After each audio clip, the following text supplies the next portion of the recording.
যখন চলে যাওয়ার ডাক আসিবে ভাই, আজ মরিলে কালকে তোমার আপন তো কেউ নাই।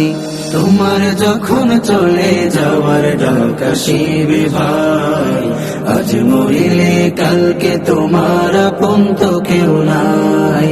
কবর ঘরে থাকবে তুমি পড়ে একা একা, কেউ যাবে না তোমার সাথে, পাবে না তো দেখা।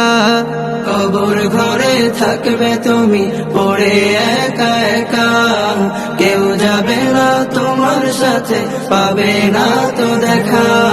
দুদিন পরে সবাই তোমার হয়ে যাবে পর। ওরে আমার ঘর, ওরে আপন ঘর, ওরে আসল ঘর আমার অন্ধকার কবর। ওরে আমার ঘর, ওরে আপন ঘর, ওরে আসল ঘর আমার অন্ধকার কবর।